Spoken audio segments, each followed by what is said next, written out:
So be honest with me.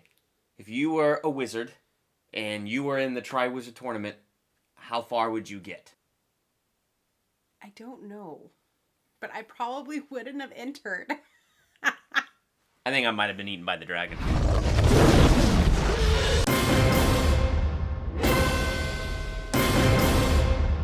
Welcome to Durbania. I'm Durbin. I'm Laura. And this is our retro review for Harry Potter and the Goblet of Fire. As we're building towards the release of Fantastic Beasts 2, we're just going back through all the Wizarding World films and reviewing them. So we're doing it all the way up through the first Fantastic Beast. And then after the second one, we're going to rank everything worst to best. So we got a lot of work ahead of us. So we really should just dive right in and talk Goblet of Fire. So let's start with my wife, Laura.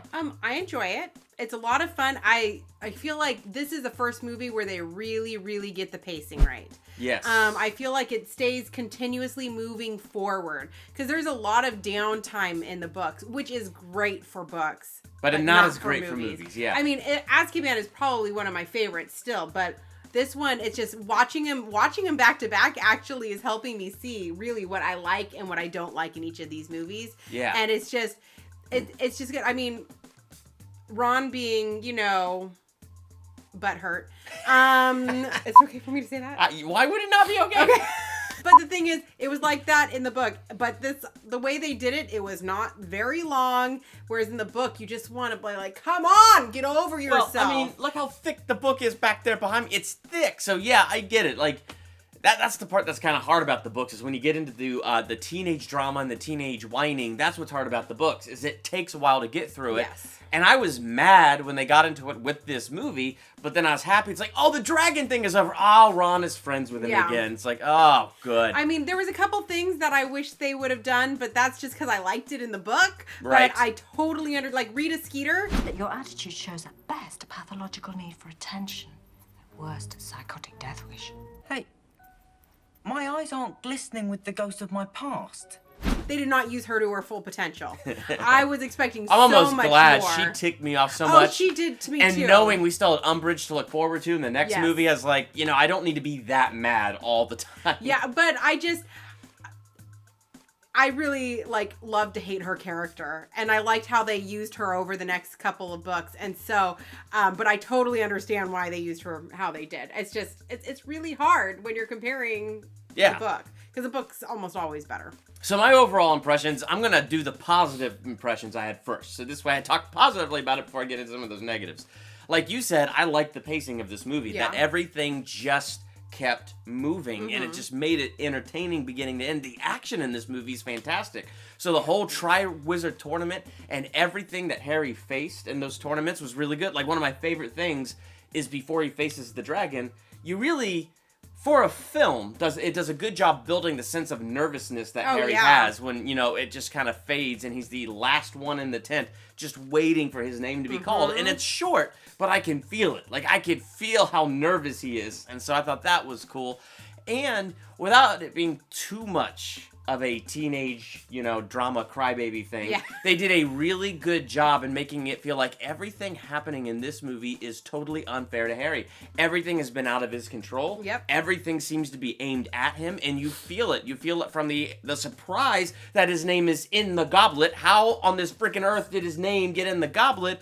And Ron is now ticked off at him because, Ron wanted to be more of a success, I'm guessing, at Hogwarts. I don't think it's that he wanted to be more of a success. It's just he's always in Harry's shadow. Right. And so it's, Harry cast a long shadow. And he's like, why would, my best friend not tell me how he did it? Was he afraid that I might beat him? And I know that's not the case. And he knows, obviously, as the book progresses, that's not the case. But it's just...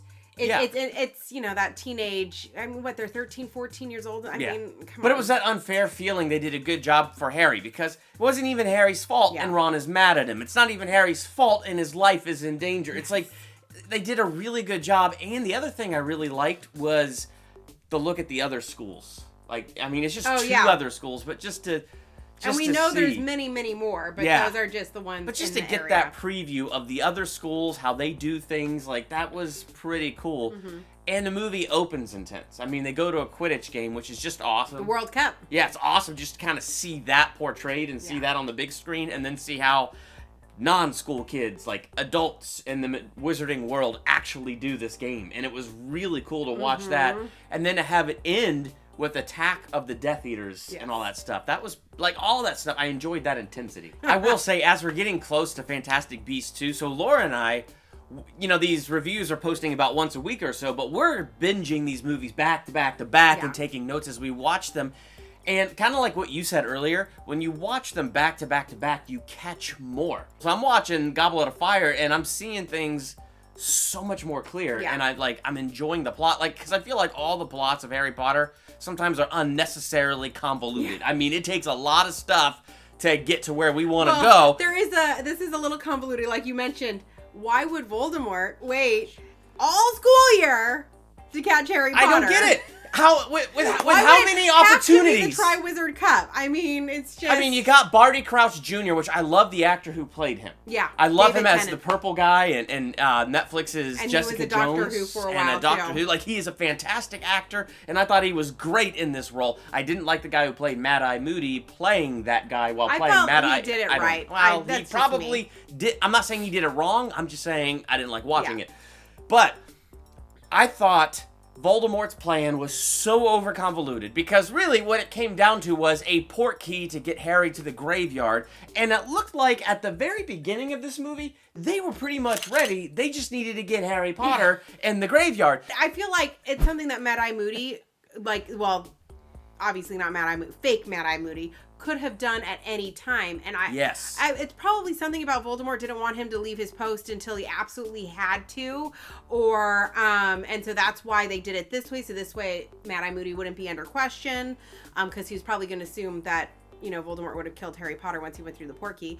And oh my gosh, in the movie, every single time I yell at Cedric to go back to the portkey. I know he's gonna die, but I just man, because then he would still be in these movies and he wouldn't have done Twilight. I know, but yeah, I was the whole time we're watching that and Cedric dies. I kept joking, a vampire. yeah, that he didn't really die. That perhaps a vampire in the Harry Potter world finds him and bites him, and that's why he gets all sparkly. Yeah.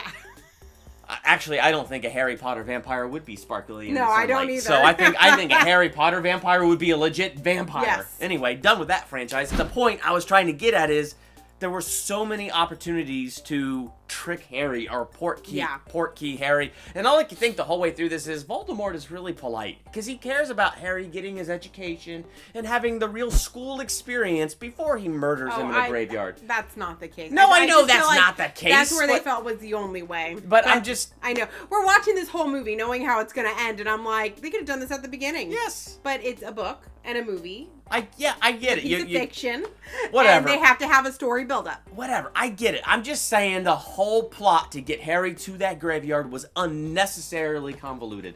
And I will say this, I'm glad Dobby was not in the movie. In the book, like, I remember Dobby being in the fourth book. And Dobby's the one who, basically, in these movies, in this one, in Order of the Phoenix, and I'm pretty sure in one of the other movies, what Dobby did, Neville does. Yes. So, like, Dobby gave him the gillyweed, not Neville. But it was, I mean, it wasn't needed, and actually it was nice that I because Neville's a pretty awesome character. Yes, and he need to see that. mans up as he goes, and I like that.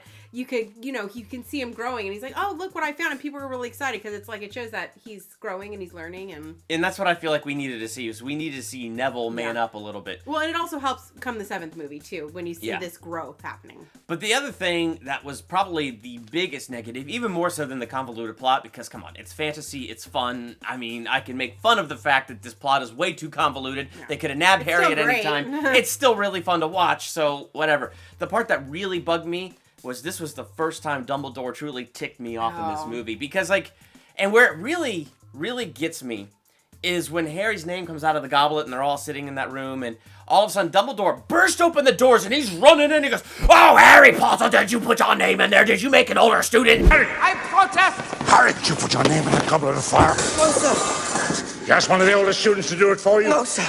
You're absolutely sure? I mean, he was mad. He was angry. The vein was Oh my gosh, he was like holding him back. He grabbed Harry by the collar, and I'm just like, that's not Dumbledore. And you just now, before we hit record... Before I made sure that did not happen. Because I was 99% sure that it didn't happen. Same line. Just calm. Did you put your name into that Goblet of Fire, Harry?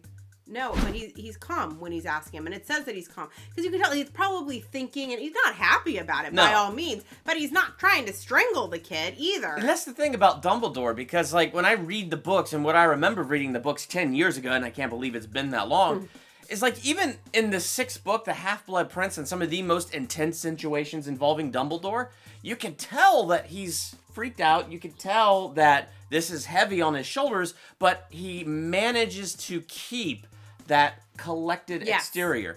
And that's one of the things that I love about Dumbledore, because no matter what scene he's in, he projects confidence and he projects strength. Yes. And this movie, I felt like, was the one movie where Dumbledore did not project that. Harry Potter!